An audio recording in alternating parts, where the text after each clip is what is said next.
Hi guys, and welcome back to another video. So today, now that we're back on track with the Sketchbook Doodles video, because I took last Monday off to kind of like recuperate from being sick, I wanted to do a little something different today in my sketchbook, because I actually haven't drawn in my sketchbook in a little bit because I've been, as usual, been doing a little bit more digital recently. And I placed an order on Jetpens I think a week or two ago, because I wanted to buy new brushes for myself for watercoloring. But instead of doing that, well, I did place that order, but before I placed that order, I decided to buy Manga Screentones, like the Deleter Junior Screen, I believe it's called, or something like that. It's like a very popular brand for screen toning for like manga pages and stuff, or to add some kind of value to your sketches or your drawings. And before I get sidetracked, the reason why I bought them is because on Jetpens, every time I check, they're always sold out. And I actually wanted to buy this for my friend, who's also kind of like still dabbling into art every so often, kind of more as a hobby. So I wanted to buy it for her because she's really into, I guess like more like manga aesthetics and stuff. And because I wanted to buy it for her, I bought some for myself as well, just because I'm scared for it to suddenly go out of stock again. But at the beginning of the video, I showed you guys like a kind of like a sketch, or like a what am I saying? A kind of like a test trial run, because I got super excited to try out like manga screen toning. I haven't done this before. I'm very new to it, and I think you guys know that I really hate doing line art. So I wanted to test stuff out beforehand before making a video on it. So the other pen that I used smudged a lot and doesn't dry onto the paper that well, so it often was lifting up ink when I was placing down the screen tone because of the adhesive. So I'll explain that a little bit later when we get to the actually screen toning part. I think the first drawing I did was actually of Kaida Haru, who's a VTuber. I've been watching a lot of his streams recently, and I love his like singing streams because I know a lot of the songs that he sings, so it feels very comfy, and I love his voice. It's very sweet and soft sounding, so yeah, that's a plus.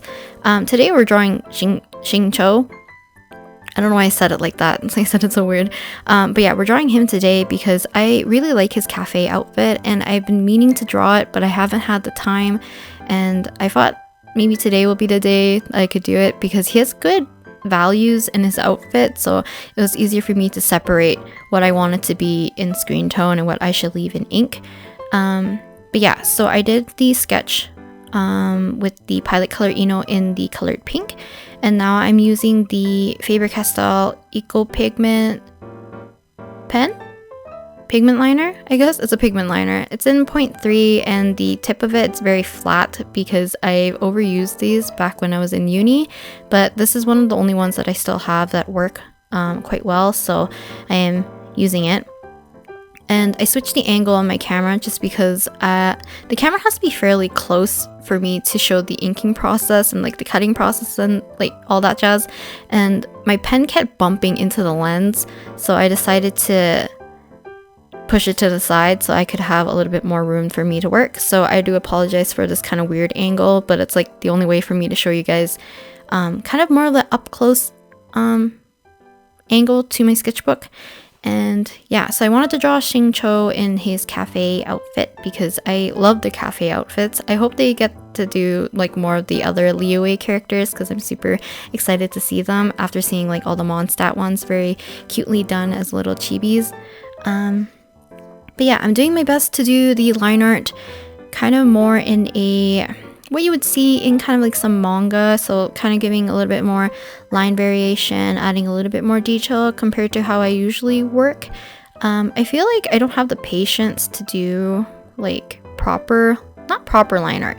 The line art how I want to do it, I guess, or like what I like to see in other people's work is like more of the like thin lines, but like they have a lot of detail. But for me, like I know like I'm capable of doing it, but my patience runs thin so fast.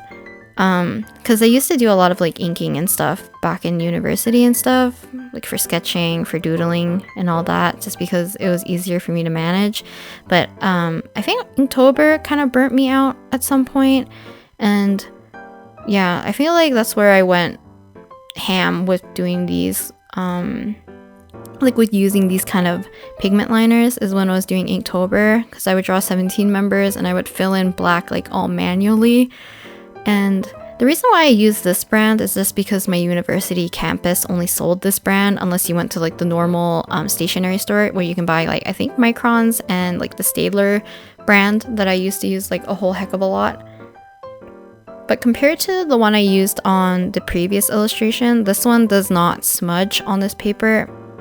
And I think it's because like the other ones are like needlepoint, and I believe it just dispenses a lot more ink, while this one kind of like dispenses like the right amount, so it doesn't kind of sit on the paper for it to soak into the paper itself.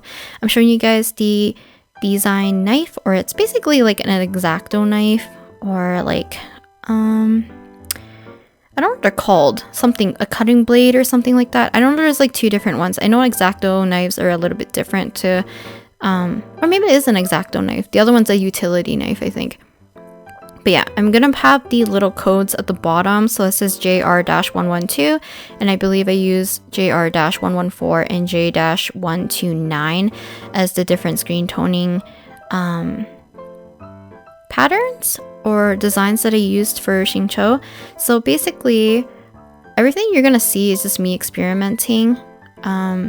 And I promise you I'm not pressing too hard. I think there's only one area that I accidentally pressed too hard, and it kind of cut the paper a little bit. Not like all the way through, but like it did like kind of like score the paper, which is kind of bad. My brain's like, as usual, like kind of scattered right now. So I'm like, I feel like I talked about 3 different topics and I left them open-ended, like all of them. Let me think. Let me backtrack a little bit.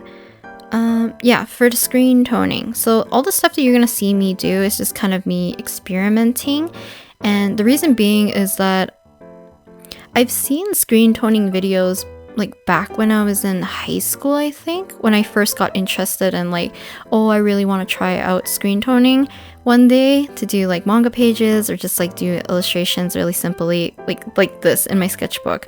And the technique that I remember from it, you can see me doing it right now actually, where you kind of take the blade and you kind of like scrape at the top of the pattern to remove the dots.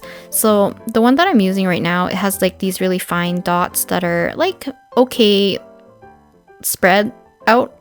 What am I saying? They're not as dense, so it's quite light. I wish I had like a darker screen tone for his hair and his vest, but I only have like light tones and a little bit of mid tones. I know I could have got darker tones if I just did my own inking and stuff, because I should have got more contrast that way. But yeah, there's a technique I know that if you scrape the top of it, you can kind of get like a softer edge to it, or to help fade the shadows a little bit more. So I do that a little bit in his clothing. I think I do some scraping in his hair as well to reveal some highlights, but I like doing the scraping. You'll see it on his sleeve a little bit more once I cut out that piece. When I start to scrape it, I kind of want to reveal white on the opposite end of this, like of the shadow. I usually do this in painting to create like a how do I explain this? My brain's so scattered. Like I don't know, it's like kind of curving, or like belt going in and out, I guess, if that makes sense. Like I don't really want it to be completely flat when it comes to clothing folds, so I like leaving a little bit more of like a lighter area near the densest part of a shadow, if it's kind of more like of a curved area, if that makes sense. I do it a lot in my painting just because I hate leaving things like as a solid color. Usually for like sleeves or anything that kind of like puffs out.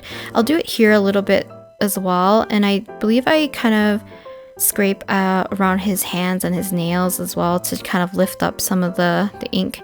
But I feel like it just makes it look softer if you prefer less harsh shadows, I guess. And for some of the areas, I tend to use just like a normal graphite pencil, and then I was about to say pen. But yeah, I use a pencil to kind of outline where the shadows should stop and start.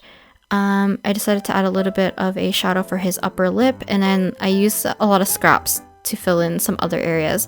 Now, a mistake that I did was when I was doing the shadow for the under part, like on his skin, that kind of the shadow that gets created from his hair being on top of his skin kind of gets lifted off when I do the hair. So I should have done the hair first because it's a bigger chunk and it kind of overlaps. So it's going to lift up some of those shadows that is on the left side of his face, which kind of makes me sad because I actually like the ones on the left side. I don't know. I just think it fits. So yeah, I'm using the JR114 now, which you can see is a darker kind of mid-tone. It's not super dark, but I feel like it fit well with Xingqiu's hair. Yeah, another reason why I picked Xingqiu is that his outfit and his hair had enough contrast for me to pick values more easily. I don't know if I said that earlier. I'm sorry if you're new to my channel and you're not used to me rambling. I do apologize. I feel like the Sketchbook Doodles video, where I'm usually not editing out my voiceovers, they come off really rambly. I know some people enjoy it, but I'm sure some people probably just mute this. But yeah, if you want to learn about screen toning and all that jazz, I highly suggest you just look up videos of professionals doing it. I'm just doing things kind of willy-nilly. Sometimes I kind of scrape for highlights in his hair, and then some of them I cut out the areas. I do like the scraping. It kind of reminds me of like when I did a lot of burnishing and a lot of etching back in university. Sometimes when you see me kind of like pressing against the surface with this metal, what is it called? Like the metal thing with the wooden handle. It's just my burnishing tool because I'm basically pressing down the little corners of the screen tone that's being lifted up, just because I was using the back of my thumb and I'm pretty sure it's like, now it feels like all tender and kind of bruised feeling because I put too much pressure onto it. So I use a burnisher to kind of smooth it down and making sure that everything is adhered. Sometimes I do use a glue stick, and I believe on the back of the instructions anyways, it says that you can use extra adhesive to help glue things down if the things don't get tacky anymore. Because I'm using a lot of scraps, so as you can see, I'm trying my best to use like as much of the screen tone that I cut out back into the piece if I can. I don't want to, like, I only have one sheet of pretty much each one that I'm showing you guys. So I bought, I think, 5 different sheets. So I think I have the JR111, JR112, JR113, JR114, and JR129. Or is that only 5? I didn't count, but basically I only have one sheet of each, and because of that, I don't want to waste it all. I do find this very fun, but the screen tones itself, I think they're like $6 for a page, so it gets quite pricey. I'm not sure if it's cheaper if you were in Japan, or if it's just easier to do things like manually by doing a pen and all that jazz, but screen toning is fun. I actually find it fun being able to stick values like this. Like, in a sense, it might be faster to add values this way, but I do think like Copic markers could probably achieve the same feeling, at least, of the gray tones. Oh, I thought I'd include this. So I put kind of like the JR129 in his eye, but I wanted to bring back highlights, so I'm scraping the top surface of it, and it's kind of getting rid of like the patterning of it, and it reveals just the white. So basically when you're doing this, you're not cutting out the white part, you're just scraping top, like the printed area of the screen tone itself. And I think it's just a great way to add texture or anything like highlights that you might have missed, because I should have done that for a lot of areas in his hair. Like, I kind of did and I kind of didn't, but it just helps because some of the really thinner areas, it's hard to make sure that they're super clean. I don't think I did such a clean application, but I think overall he looks really cute. His mouth is crooked, by the way. That's like something I don't like about inking. My hand, like sometimes I jerk like my hand a little bit or my shoulder and it just bumped. So I made his mouth curve upwards too quickly, and that's kind of the meaning on why his mouth is crooked. I tried something with the little sparkles by fading out the edges to try to make sure that that rectangle wasn't present. But that's about it. I hope you guys enjoyed watching me try out screen toning kind of for like the first time. other than the previous doodle that I did the night before this one. But overall, I had a lot of fun. I would like to do this again in the future, and maybe I'll make a full video on it. But for now, I'll talk to you guys next time. I do apologize about my rambling, but yeah, bye!